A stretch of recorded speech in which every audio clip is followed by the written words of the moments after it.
फातिमा की रानी माँ, प्रभु यीशु की माँ, आसरा तू ही है माँ।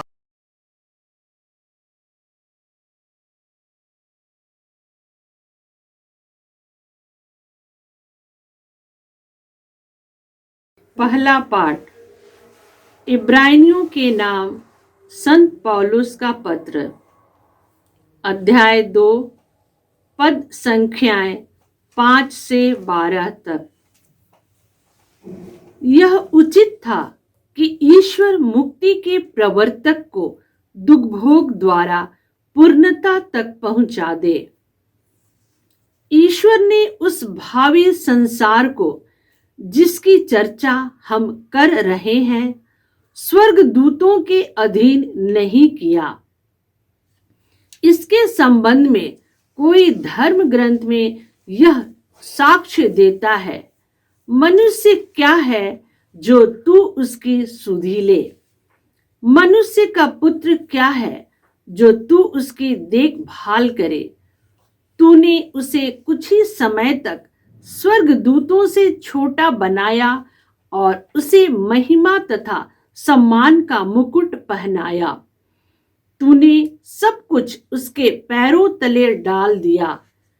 जब ईश्वर ने सब कुछ उसके अधीन कर दिया तो उसने कुछ भी ऐसा नहीं छोड़ा जो उसके अधीन न हो। परंतु हम अभी तक यह नहीं देखते कि सब कुछ यीशु के अधीन है।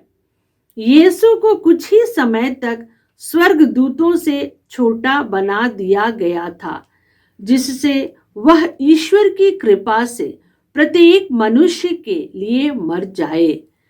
अब हम देखते हैं कि मृत्यु की यंत्रणा सहने के कारण उन्हें महिमा और सम्मान का मुकुट पहना दिया गया है।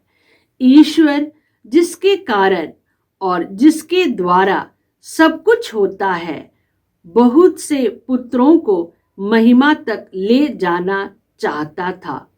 इसलिए यह उचित था कि वह उन सबों की मुक्ति के प्रवर्तक को, अर्थात यीशु को दुखभोग द्वारा पूर्णता तक पहुंचा दे, जो पवित्र करता है और जो पवित्र किए जाते हैं।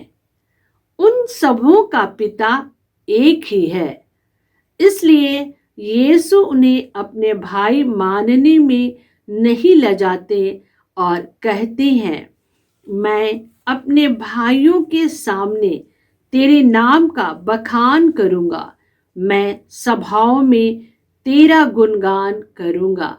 यह प्रभु की वाणी है। ईश्वर को धन्यवाद। भजन अनुवाक्य। तूने अपने पुत्र को अपनी सृष्टि पर अधिकार दिया है। तूने अपने पुत्र को अपनी सृष्टि पर अधिकार दिया है।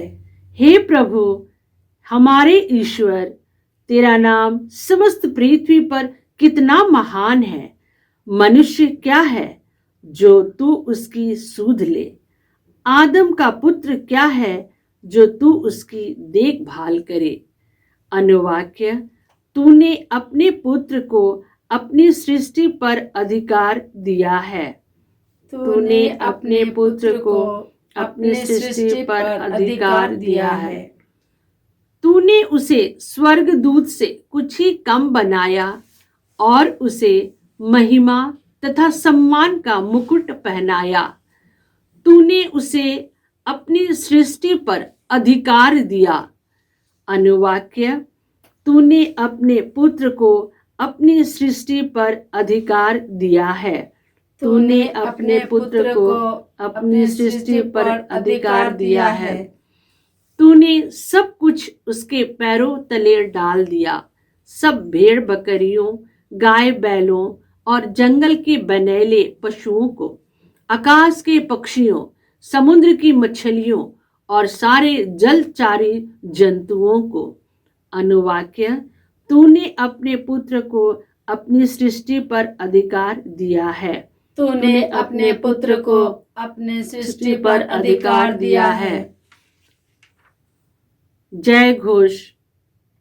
हालेलुया। आप ईश्वर का संदेश मनुष्यों का नहीं, बल्कि जैसा कि वह वास्तव में है, ईश्वर का वचन समझकर स्वीकार करें। हालेलुया। प्रभु आप लोगों के साथ हो। और आपकी आत्मा के संत साथ। मार्कुस के अनुसार प्रभु यीशु ख्रिस्त का पवित्र सुसमाचार। हे प्रभु तेरी महिमा हो।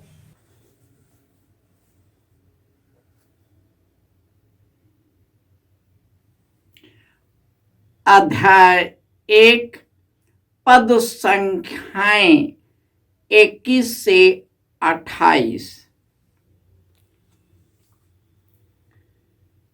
वे कफरनाहुम आए।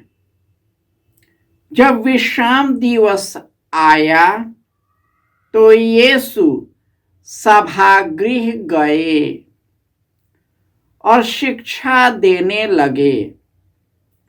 लोग उनकी शिक्षा सुनकर अचंभे में पड़ गए, क्योंकि वह शास्त्रियों की तरह नहीं, बल्कि अधिकार के साथ शिक्षा देते थे। सभागृह में एक मनुष्य था जो अशुद्ध आत्मा के वश में था। वह ऊंचे स्वर से चिल्लाया, यीशु नाज़री, हमसे आपको क्या? क्या आप हमारा सर्वनाश करने आए हैं? मैं जानता हूं कि आप कौन हैं, ईश्वर के भेजे हुए परम पावन पुरुष। यीशु ने यह कहकर उसे डांटा, चुप रह, इस मनुष्य से बाहर निकल जा। अपदूत उस मनुष्य को झकझोरते हुए ऊंचे स्वर से चिल्लाकर उसमें से निकल गया। सब चकित रह गए और आपस में कहने लगे, यह क्या है? यह तो नए प्रकार की शिक्षा है। वह अधिकार के साथ बोलते हैं। वह अशुद्ध आत्माओं को भी आदेश देते हैं और वे उनकी आज्ञा मानते हैं। इसके बाद यीशु की चर्चा शीघ्र ही गलीलिया प्रांत के कोने कोने में फैल गई। यह प्रभु यीशु का पवित्र सुसमाचार है। हे क्रिस्त तेरी स्तुति हो। ख्रिस्त में प्यारे भाइयों और बहनों, ईश्वर ने यीशु को इस संसार में भेजा और यीशु ने सब कुछ अपने पिता के हाथों सौंप दिया और हर एक बात में उसकी आज्ञाओं का पालन करता रहा। वह अपने को इतना दीनहीन बना लिया कि वह एक दास का रूप धारण किया। इस दुनिया के क्षण भंगुर संसार से ऊपर उठकर अपना जीवन को समर्पित कर दिया और अपने रक्त के द्वारा हम लोगों को ईश्वर के घराने का सदस्य बनाया है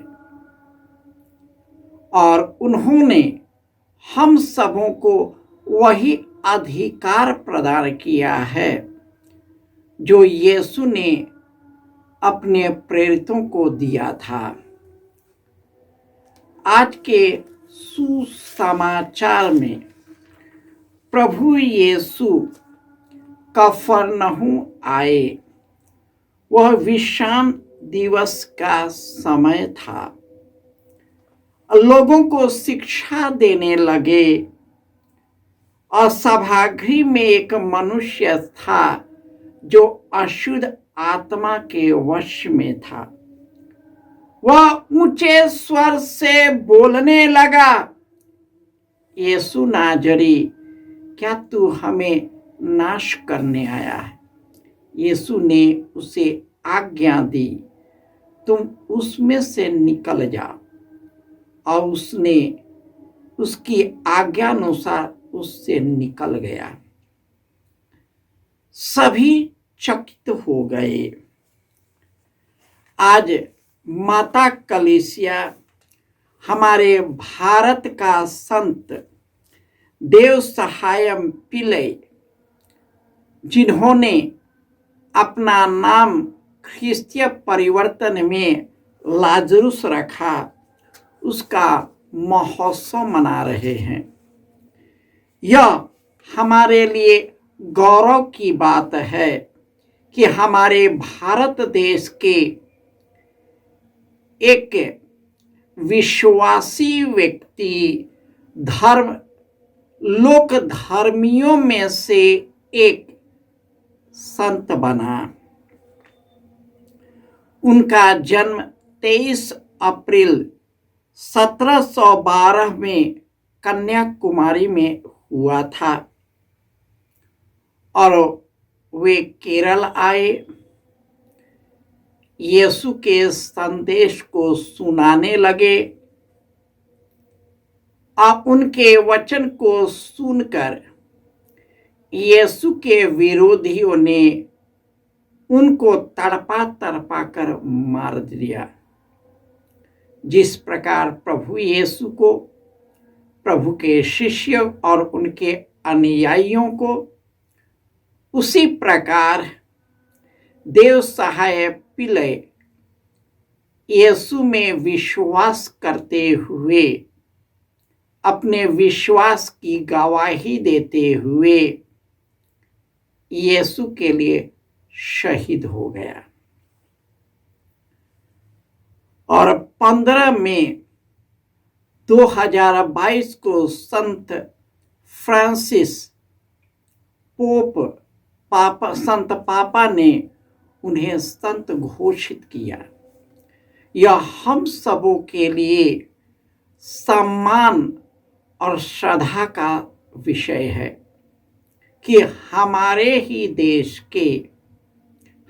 ही देश में जन्मे हुए को पहला संत घोषित किया गया और वह भी लोक धर्मियों में से एक।